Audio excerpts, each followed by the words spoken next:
Chanceler russo Sergei Lavrov, por diversas vezes, chamou o conflito na Ucrânia de guerra por procuração. De quem estiver interpretando como uma guerra entre a Rússia e a Ucrânia estará redondamente enganado, que a guerra em curso é entre a Rússia da Rússia com os Estados Unidos e a OTAN, naquilo que ele chamou, em uma entrevista já célebre em inglês, de proxy war, guerra por procuração. Vocês concordam com essa abordagem, com essa caracterização do chanceler russo? Com a palavra, Juliane Furno.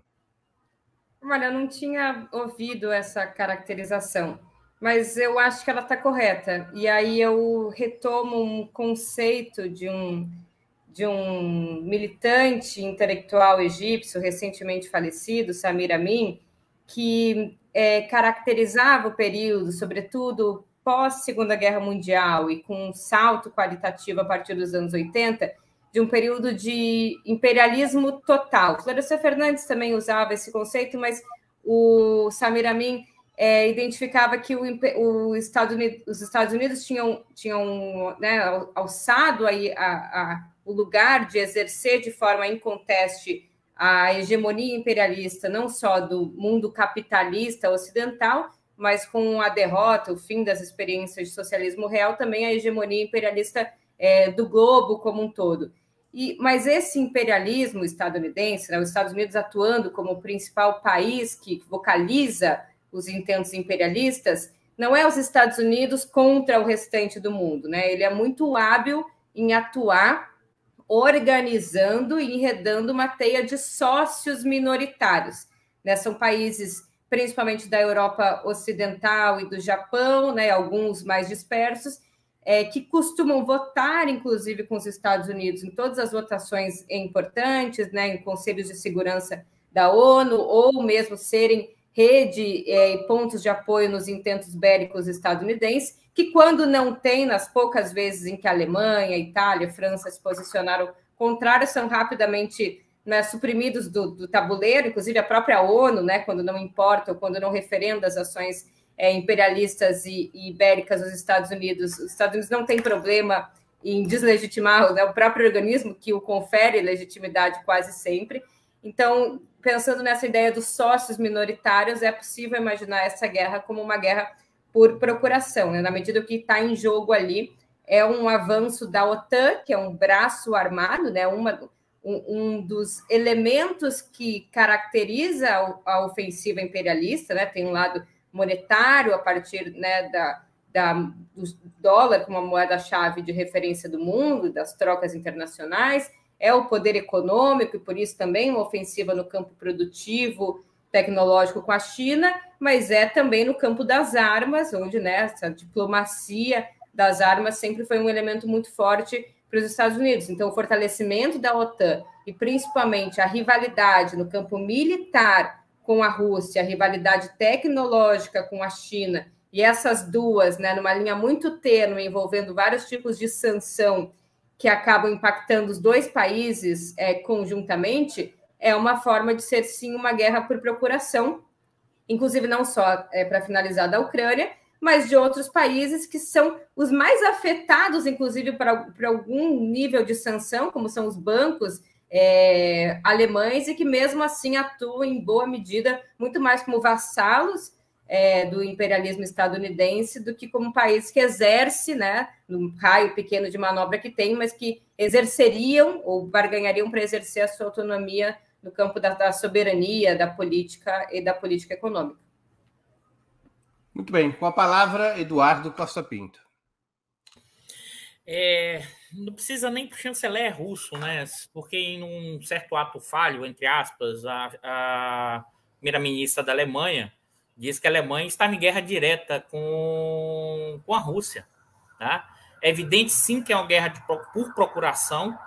Você nunca fez um movimento tão direto, é meio que a Rússia versus a OTAN. É o que a gente está vendo na guerra na Ucrânia, é essa configuração. E, inclusive, por isso que a guerra se arrasta há quase um ano, porque era impossível a Ucrânia conseguir resistir ao poderio russo sem um forte apoio econômico, bélico, de equipamentos da Europa e dos Estados Unidos. Agora, o que chama atenção, e aí reforçando o que a Juliane trouxe, é o quanto a Europa, na verdade, ela cada vez se torna um sócio menor. O quanto a Europa, na verdade, vai perdendo influência, que ela já vinha perdendo ao longo do tempo, mas como ela, mais recentemente, ela vira vou usar uma linguagem bem chula mesmo, um cachorrinho adestrado dos Estados Unidos. E aí depende do presidente, tá? Da política externa norte-americana e da política militar norte-americana. Pega, faz isso, faz aquilo. É evidente que isso com uma dimensão ideológica enorme, porque nunca ficou tão visível os preconceitos, o eurocentrismo e a ideologia europeia no sentido de o que está fora da Europa não é um mundo, é um mundo bizarro, é um mundo menor. Basta ver logo no início da deflagração da guerra. Não, tira o pessoal de lá, aqueles dos nossos, os outros não. Então, a Rússia nunca fez nenhum movimento de invasão europeia. É o contrário. A Rússia sempre sofreu, historicamente, invasão da Europa, né? Mas o medo da invasão russa aos países principais centrais europeus, né? Criou-se esse fantasma enorme, isso contaminou enormemente a população, e isso trouxe de volta elementos perigosos que a gente viu lá atrás, na Primeira, na Segunda Guerra Mundial, inclusive também nos dobramentos do fascismo e do nazismo e da questão da xenofobia. Voltou com uma força enorme.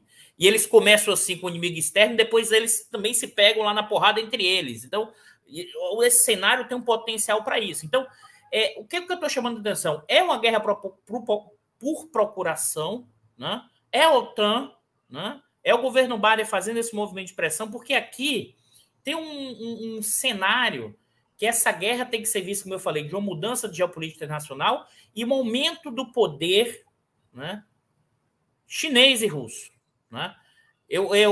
Muitos falam nessa discussão mundo multipolar. Não, pessoal.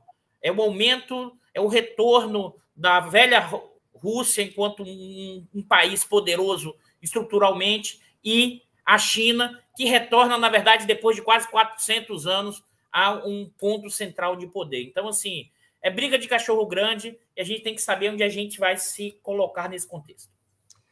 Joana Salem, com a palavra. Olha, eu acho até, concordando com os colegas e indo um pouco além, que procuração é uma forma suave de dizer o envolvimento da OTAN nessa guerra. Porque ela se torna cada vez mais uma guerra direta, né? E aí eu cito alguns números. Bom, primeiro, é bom lembrar que o Joe Biden foi a Kiev há 2 dias atrás, estava lá, mostrando mais uma vez que ele é um dos verdadeiros comandantes da cena de guerra, né? Ele que de fato está por trás da cena de guerra muito mais do que o Zelensky. E nessa visita ele fez um anúncio quase como que pedindo aplausos ucranianos do armamento pesado que já foi enviado dos Estados Unidos para a Ucrânia, sem contar os outros membros da OTAN. E aí eu vou dizer como que a guerra é mais direta do que uma procuração. Foram entregues, diz o Biden, 700 tanques de guerra estadunidenses, milhares de veículos blindados, 1.000 sistemas de artilharia, milhões de munições, 50 sistemas de rastreamento de mísseis e navios com sistema de defesa, e só na visita mais de 500 milhões de dólares entregues dos Estados Unidos para a guerra na Ucrânia, né? Ou seja, bom, sem falar dos 12 a 15 mil soldados estadunidenses que estão na fronteira da Ucrânia, como uma espécie de ameaça direta da OTAN de se envolver de maneira humana no conflito, né? Eles estão na Polônia e na Romênia. Ou seja, procuração já é uma expressão suave para dizer o quanto essa guerra é, de fato, muito, muito mais sobre o sistema geopolítico e econômico mundial e sobre a hegemonia estadunidense do que sobre os neonazistas da Ucrânia, né? Que serviram de pretexto para a invasão do Putin, mas que, na verdade, estão também nesse contexto diante de uma guerra de gigantes, né? O Jake Sullivan, que é o conselheiro de segurança nacional do Biden, fez um comentário quase que se entrega nesse sentido, né? Ele falou assim que eles chegaram num ponto em que, nos Estados Unidos, a política externa é a política doméstica e a política doméstica é a política externa. Ou seja, eles já não diferenciam uma coisa da outra, então é evidente que eles estão envolvidos até o talo em relação a essa guerra. Outro ponto importante é que os interesses do complexo industrial militar estadunidense estão postos na mesa como interesses prioritários nesse processo, né? Esse volume de armamento pesado que foi enviado dos Estados Unidos para a Ucrânia é profit. A guerra é também um grande mercado de consumo, né? E se a gente não perceber dessa maneira, a gente não vai entender quem são os principais ganhadores da guerra até agora, que é a indústria bélica, né? Tanto dos Estados Unidos quanto da Rússia. Então, os senhores da guerra, os grandes industriais da indústria bélica, podem desenhar expectativas de lucratividade excelentes para o próximo período, justamente por isso. O nível você vai ver a curva de exportação de armas dos Estados Unidos de 2010. Tem um pico de 2000 para 2010, de 2010 para cá tem um declínio da exportação de armas dos Estados Unidos. Então, assim, esse processo também tem a ver com uma questão clássica de mercado. E, nesse sentido, novamente, Rosa Luxemburgo nos ajuda a entender a relação entre militarismo e imperialismo. Muito bem. Aliás, já que a Joana citou Rosa Luxemburgo, eu vou citar um personagem menor, que era o chanceler soviético Andrei Gromyko, que foi embaixador da União Soviética nos Estados Unidos e antes foi embaixador-chefe da delegação soviética no início da Conferência de Bretton Woods, que depois os soviéticos se retiram. E ali os americanos faziam um elogio do Keynes, da recuperação econômica dos Estados Unidos depois da crise de 29, fazendo um elogio ao que o Roosevelt tinha feito. E o Gromyko, com o jeito suave dele, disse: mas os senhores estão esquecendo da guerra, que essa é a grande política econômica keynesiana. Sem a guerra, os senhores estariam no chão, não? E se retirou da Conferência de Bretton Woods depois dessa afirmação. Gromyko não é do tamanho da Rosa Luxemburgo, mas era um sujeito sagaz para o que acontecia no mundo.